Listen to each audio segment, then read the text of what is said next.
Welcome back, ladies and gentlemen. With that, we move on to the first panel discussion of the BFSI track, titled Predicting the Future of Technology-Enabled Digital Services in BFSI. And it's an honor and privilege to first welcome the members of this panel.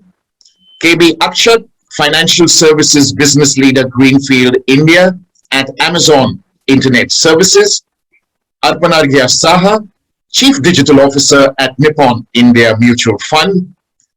Durga Prasad Swaminathan, Executive Vice President and Chief Information Officer at Cholamandalam Investment and Finance. Pinkesh Amvat, Chief Information Officer and Director of Information Technology at CRIF India. Sumit Chadha, Chief Information Officer at India Mortgage Guarantee Corporation. And Suresh Kumar, Partner and Chief Information Officer at Grant Thornton India. For the next 45 minutes, this session will be moderated by Asim Parashar, Partner Advisory, Financial Services at PwC. Asim, over to you. Thank you, Evan, and a very good morning to the esteemed panelists and our audience. And thanks for taking out time for this session. Now, the topic itself is quite interesting from the perspective that it's almost like crystal ball gazing.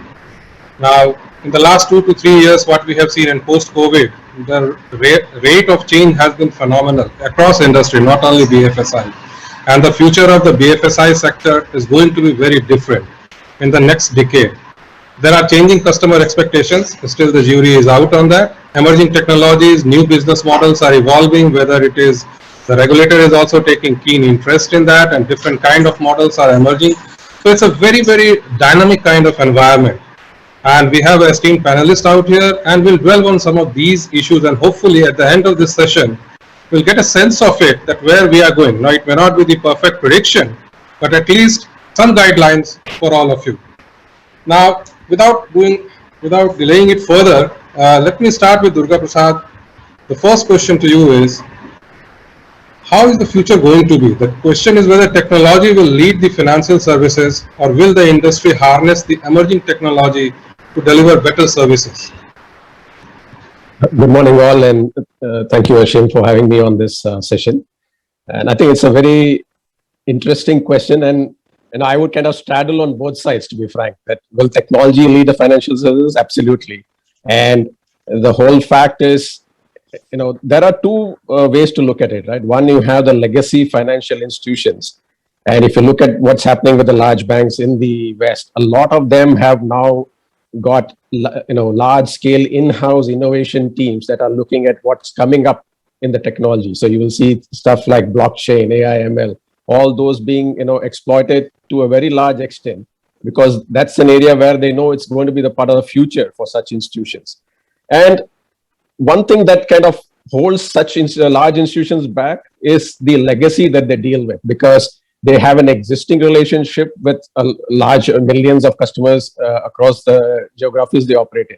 So what really happens is they can't, go back and break something. And that is where you will see a lot of smaller organizations, say the fintechs or somebody who doesn't have a legacy, doesn't have a fear of failure, and maybe to some extent, maybe doesn't have the fear of the level of regulatory oversight that the larger institutions are subject to. So you will see both happening, meaning I don't think all innovation can happen within one organization. The pace of innovation definitely is, the financial institutions are realizing that the technology innovation needs to happen. It's a combination of what happens in-house. And a lot of that is now also in terms of partnership with the smaller, more agile organizations. So, you will see likes of Goldman and Morgan Stanley going out and saying, can I go and partner with somebody? And maybe at some point they kind of bring it in some form, and that becomes part of their piece. So definitely, I think technology is going to be the way forward for financial services, and, the likes of AI, ML, blockchain, and, the whole data analytics piece will be integral to the growth of such institutions in the future. So thanks, Durga. And I can take two cues from here, that there are two sets of organizations in the financial services sector.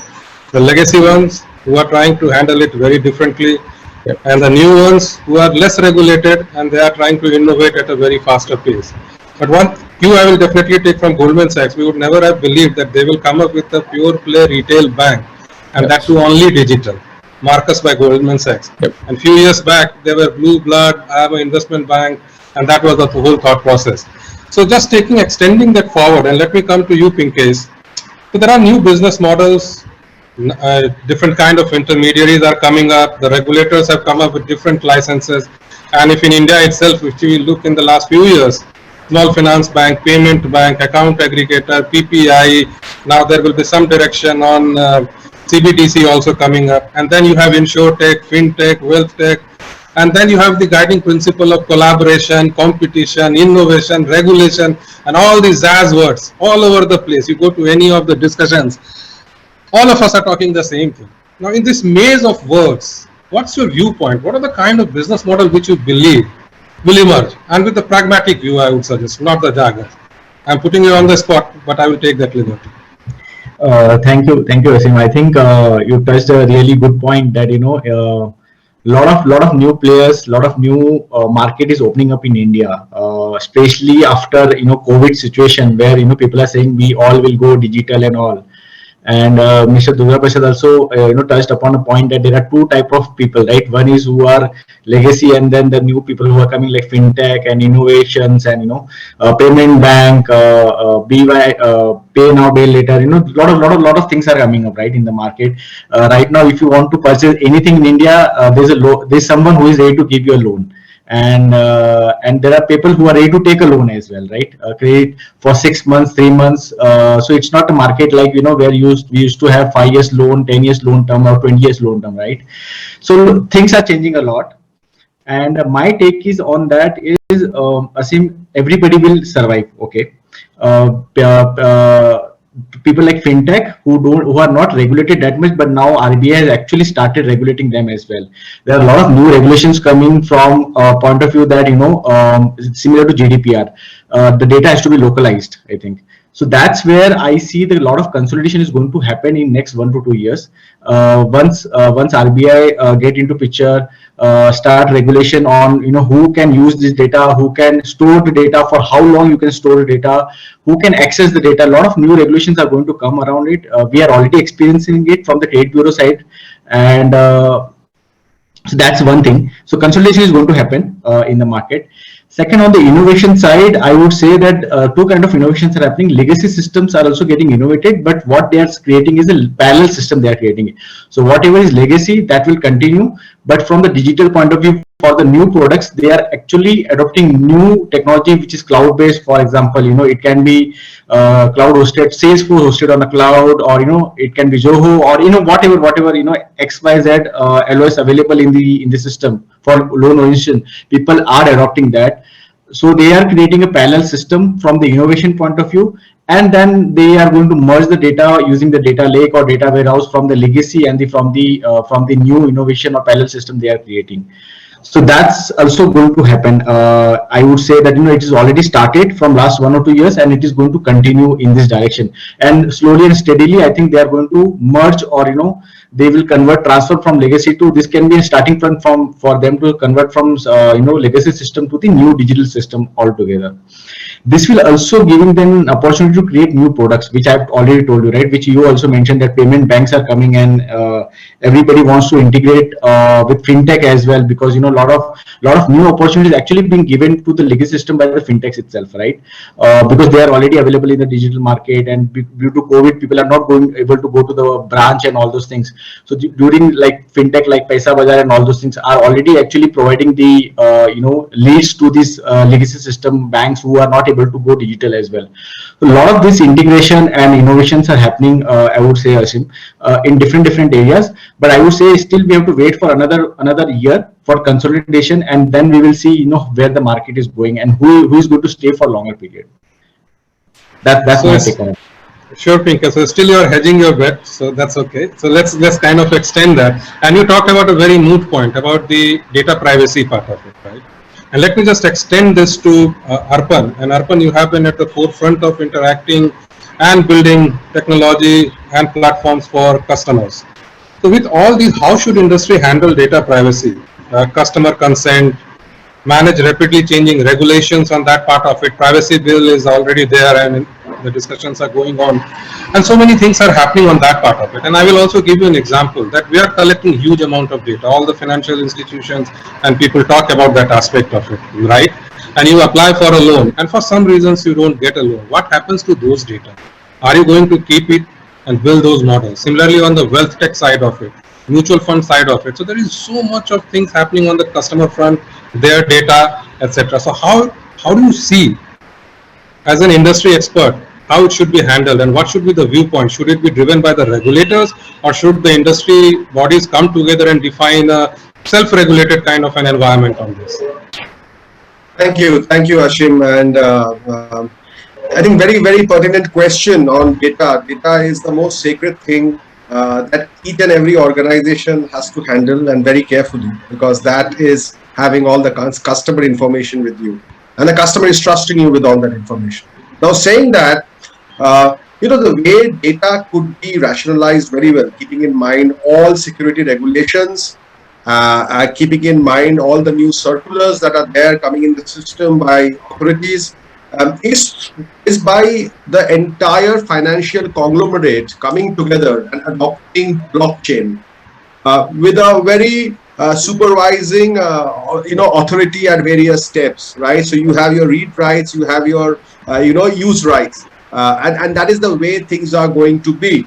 What it is also going to do, it is going to not only be able to take consent from the consumer, but also I think an automated blockchain allows the consumer to know what is happening with his data, right? So it's a reverse data flow going back to the customer, saying that, hey, your data is able to throw you 5 to 6 offers. Would you be interested in either of them, any of them, or would you just want to stay away from it? And I think that's where technology will give power both to the consumer, regulator, and to the brands to use data in the most secured way. But this was number one.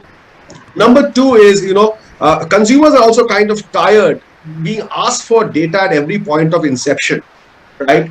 And what they end up giving is more data than that is required. Somewhere I feel that's a self-made unknowing breach that all of us commit.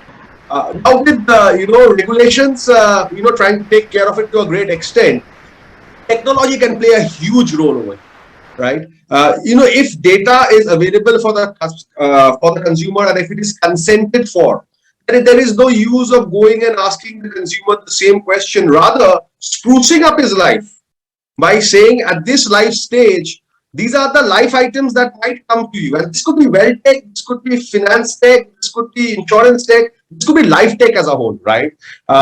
So data is going to be, data is the oil, definitely, but how is data going to raise the customer spirit across the industry is through the proper use of technology in a very agile world where regulations are changing and they're evolving from time to time.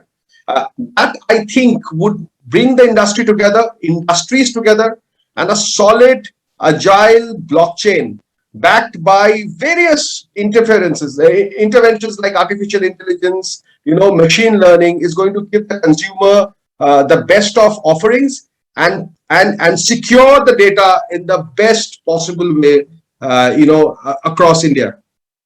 That's what I feel, Ashim.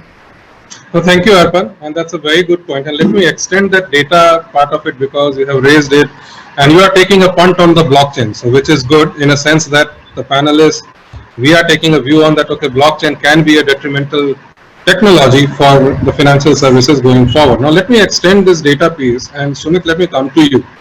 Now we talk about data and the investments are happening everywhere. You talk about data lake, and now there are multiple in-memory computes and etc. are happening. Use cases are being defined, and sometimes it is called the new oil also, as Arpan was also talking. But what are the challenges as a practitioner that the industry has faced to deliver the real value out of it or real benefit to the customer?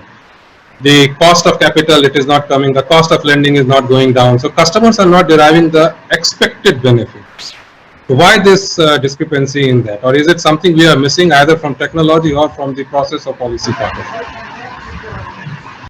First of all, thank you, Mr. Prashar, for inviting me to this esteemed panel of speakers.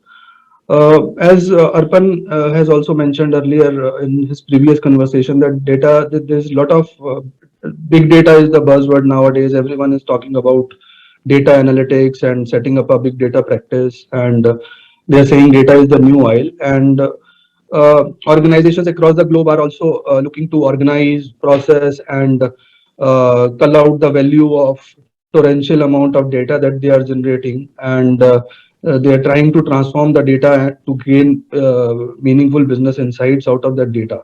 While this is good for the industry, this should be done. This is a good attempt. However, there are challenges on the ground, which I personally feel that most of the organizations don't take care of, and these data analytics implementations fail eventually in most of the cases. In fact, I was going through one of the Gartner reports, and it said that about 60% of the big data projects fail across the globe.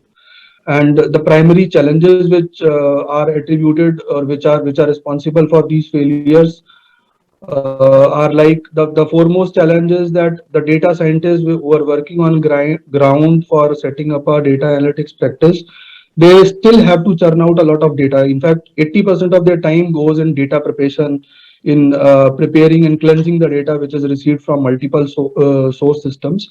And in fact, and just to improve the quality of data and to make it more meaningful and insightful. So I think that is one challenge which the industry is facing, and this is primarily attributed to the fact that we need to, the organizations, I would say rather organizations need to think of building the front-end systems in such a manner that the data entry and errors which are there, which are usually encountered at the time of onboarding a loan customer are minimized, and maybe a separate small team of quality QC team of 3-4 people which reviews the data which is getting onboarded at regular intervals before it is shared with the data practitioners or data scientists. So this is one aspect wherein I think the industry as a whole needs to work, and this is one of the points. The second point being, I understand that I, in fact, have worked on a couple of data analytics implementations in my working career also.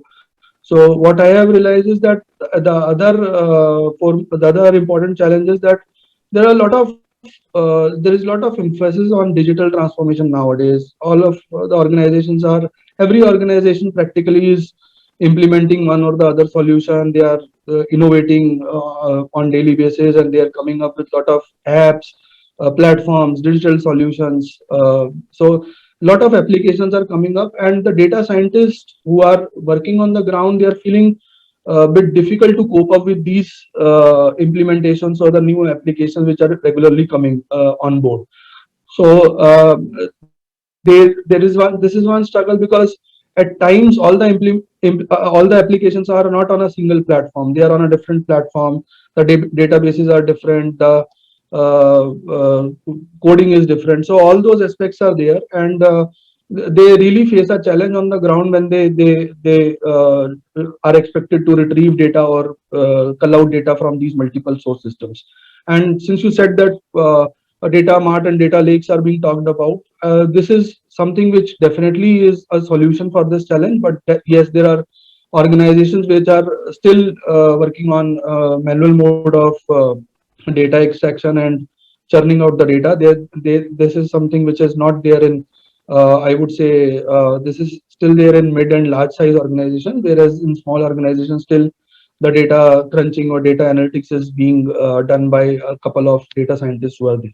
So this is the second aspect. On the third aspect, or the third challenge which I feel which the data analytics, because of which the data analytics practice usually stumbles or fails, is that since every organization or almost every organization is considering moving to cloud data management, cyber attacks have become increasingly common. So and this has further posed challenges in terms of that the confidential data which is there of the customers, that has become more vulnerable.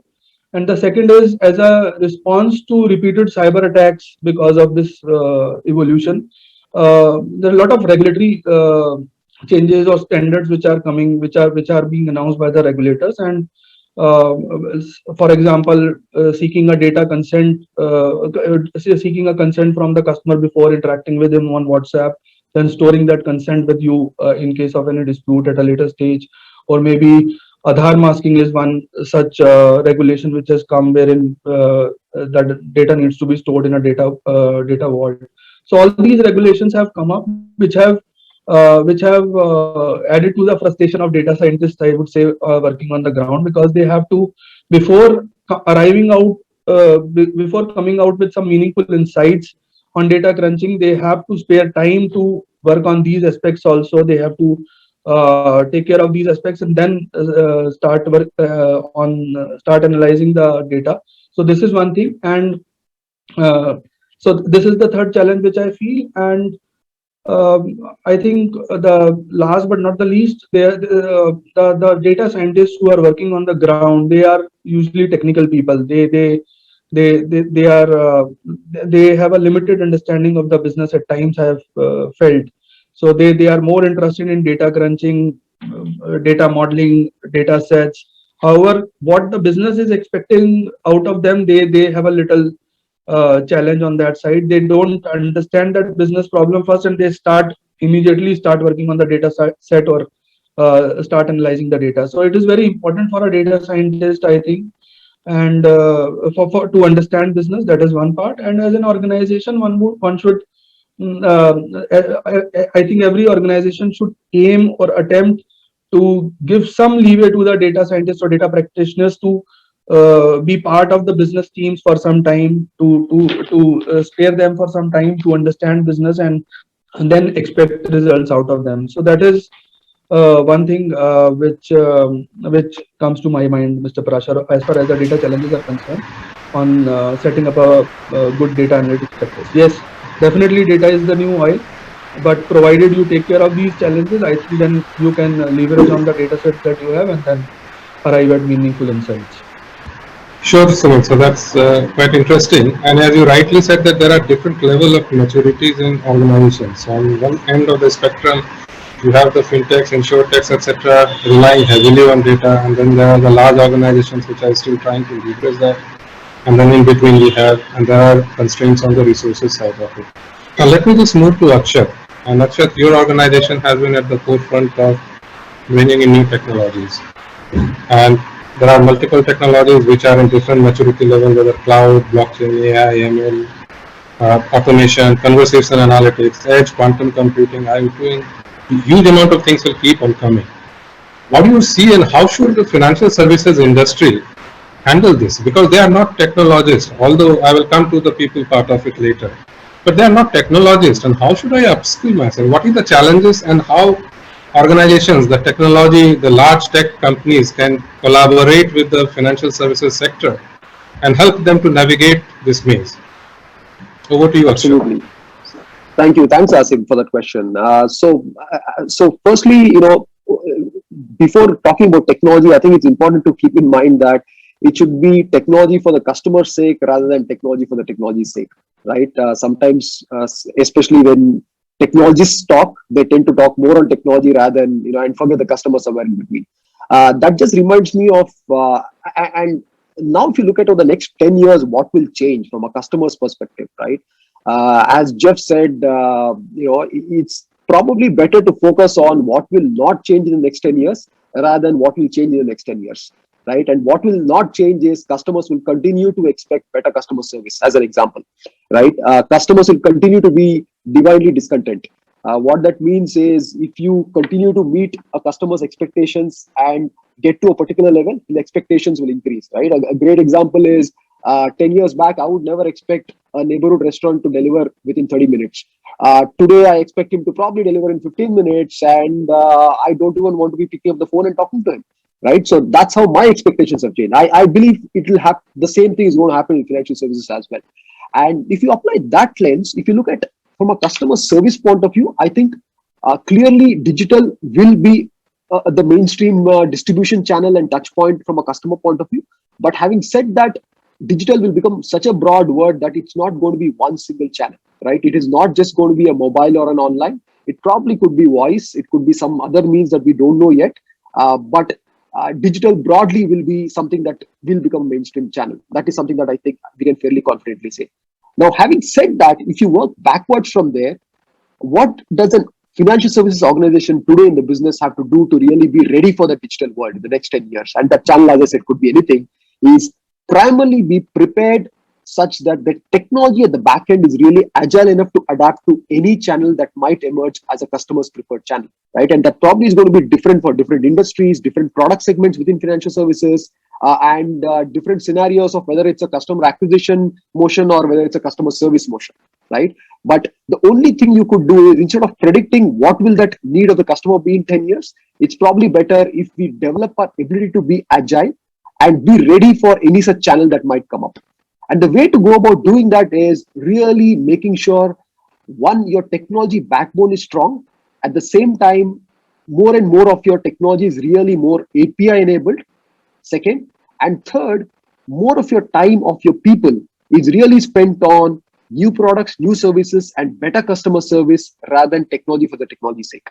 What I mean by the last point is, if you look at traditionally, and Sumit made a great point, right? If you look at a data scientist today, he spends about 80% of his time, collecting data, organizing the data, rather than really figuring out, spending more time on gaining insights out of the data, right?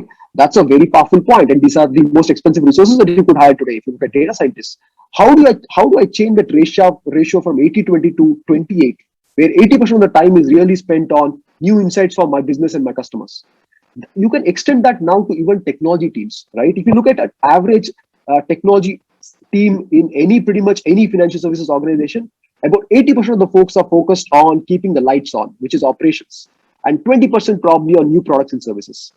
Any technology which will allow you to reverse that ratio to 80-20, where 80% of your folks are focused on new products, new services, better customer service, better features, versus only minimal amount of time on operations, I think that technology will triumph, and I believe that's where every financial services company will have to start investing more on technology. As a technology provider, I can tell you we do a bunch of things to make that happen for financial services companies.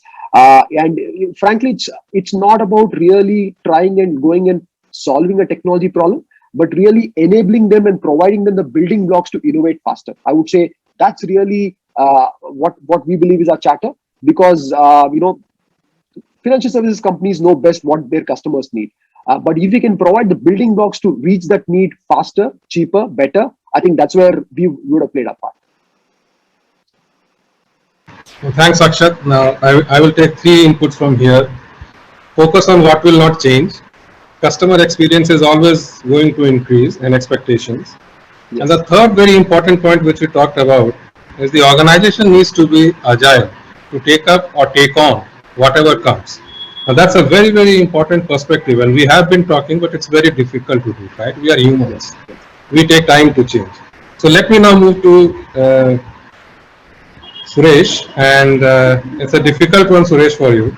What will it take to prepare for the future? Agile way of working, reskilling of the employees, or maybe lots of bots coexisting with humans and trying to complement each other?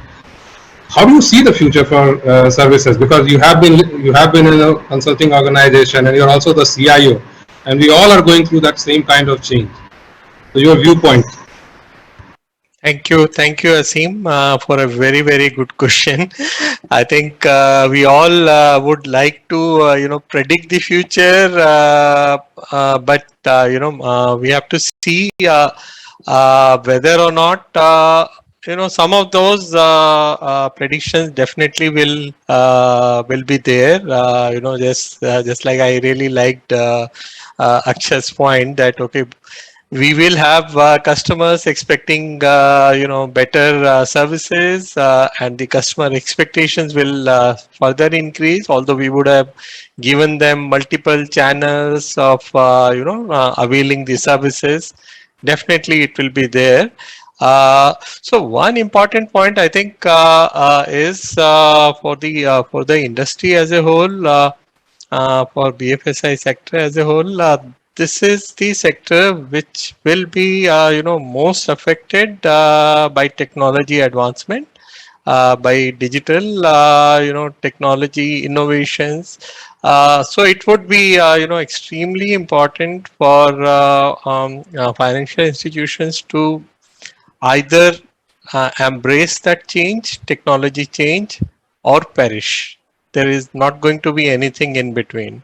Okay, so those organizations, those institutions who do not change, who do not adopt the latest in technology, they will not be there anymore.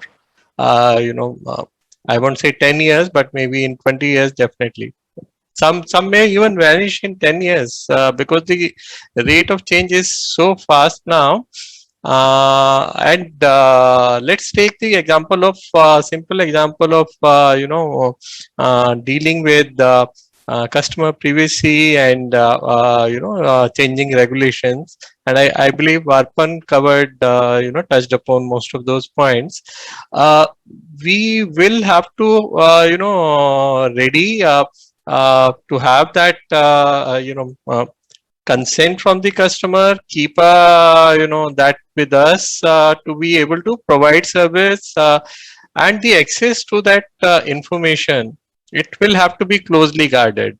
Okay, whether everyone in your institution will have access to the same customer data, no, it will have to be those people only who need to have access. Okay, so that those basics of information security, that you need to provide access to only those who must have. I think that will have to change. So it will have to remain that in that sense. And besides technology, of course, we will have to reskill people, those who are already there. And one important thing I think is also that those institutions which will be embracing technology, and they will be working on latest technology, they will attract the new talent. Going forward, you will also see the workforce wanting to work for an organization which is advanced, technologically advanced, and not for some organization which is a laggard in adoption of technology. So that will have to be there. So it will be a combination of people, processes, and adopting the latest in technologies. So technologies, and I think technologies like cloud, for example, which is now almost standard. So it is no longer a futuristic one, but still some institutions are still thinking about whether it is secure enough, or whether what we can do, can we run our core banking applications on cloud, for example. I would like to add here is cloud is in my opinion stronger in security than whatever security you can develop or you can have in your own data center. So cloud service providers like AWS and maybe even Microsoft and others, they have to invest heavily into securing the data, and today they have kind of built nearly foolproof, although as information security professionals, we never say anything is 100% secure, but it is much more secure than you can any day imagine in your own data center. So embrace go for cloud, definitely. Have technologies like AI, ML, ensure, and use things like blockchain. Okay, to have that identity defined and ensure you are able to meet your customer privacy requirements, and as well as the regulatory compliance. So these are some of my thoughts. Thank you. Sure. Now, let me just put a thought-provoking question on the table. And I'm just trying to look in the future. So, is there a possibility that we'll have two sets of institutions remaining? One who are the product manufacturer for financial services industry, and the second group of organizations will be who own the customer or who kind of manage and service the customer. Is that a possibility? And I will open the floor. Maybe Durga, you can start with this. What's your view on this?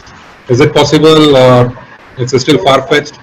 No, I think probably a bit out in the future, definitely that's going to happen. And we are already seeing the seeds of that being sown. Right? If you see the whole open banking on one hand happening there, and then even in India with this account aggregator and such similar initiatives being put in place, the core financial institution versus the one who is going to be the pipe between the capital holders versus the the retail customers on the other hand, I think that fundamentally is going to change. But I think maybe just projecting even further into the future, one thing I see is the core for any financial services institution is trust, and that's where like Mr. Suresh said, I feel if somebody is really going further ahead into the future, something like blockchain, which is essentially distributed trust, right? Today, when I place money in a bank or take a loan or do a transaction with a financial institution, there is a level of trust that I'm having for me to go and do that. But what if that whole basis is kind of disrupted by saying, why do I need an institution like that? Why can't I use a blockchain? And maybe a government or some institutions can come together to do that. And that becomes the basis to fundamentally disrupt the way we could do that. So that could be even kind of further out. So like you said, the first level could be kind of disaggregation between, the capital holders and the consumers on one hand. And then taking it even further to say, do we even need an institution of that size that it could be totally blockchain enabled? I agree with you. And these are the discussions which we have been having in different forums also. And no clear answer to that, but there are some signs of it, and that's why FS sector and we being from the industry have to kind of prepare ourselves for that. And again, I will just pick up another question which has some ethical aspect also, and this is for the financial services sector, very critical. Everyone out here, and we are all technologists, and in some form or the other we have worked, and we all kind of promote AI ML, right? Now Pinkas will be saying I am doing credit underwriting and credit scoring based on AI ML, but it has its own biases, and we have seen in multiple examples across the globe. In different use cases, we have seen that aspect of it. And at the end of the day, it is being trained or managed, the training is being managed by humans, and we live with that part of it. Is it going to create a lot of problems as these AI models and the ML models are going to become stronger, etc.? And how is that going to be managed? Because at the end of the day, you are the custodian for the money of the customers, and you are the custodian of the customer data, and you are providing services based on this data to the customers. And this is one of the questions which has been emerging, and no clear answer, but definitely would like to hear from the panelists. Arpan, if you can share your thoughts on that. Sure. I think let's start off with AI, but a different kind of AI. Let's talk about AI as alternate intelligence, right? Before we move into the artificial intelligence space. Now, what's alternate intelligence? Alternate intelligence is all about the data that you have and the data and what you can decipher from the different ups and downs in the ecosystem, whichever industry you're from, right? And over here, there is an individual sitting down, which is a business intelligence professional sitting down and taking a call based upon certain propensity models, right? When we move to alternate intelligence, there is another creature which comes out somewhere, which is known as machine learning, right? The moment you start feeding most of your alternate intelligence into your machine, the machine starts building a pattern, knowing what is right, what worked, what did not work, what are the various derivatives that should be considered or not considered. And this is how a customer profile would look like, and there would be millions of such customer profiles. Now, for a human being, it is not possible to handle that quantum of data together, okay? But the human being is the source of creating such models and feeding it into the system, and the machine is the source of being able to filter it. That's where the alternate intelligence gets born, right? Which starts filtering in these two aspects. Humans and machines come together in the same workplace, being the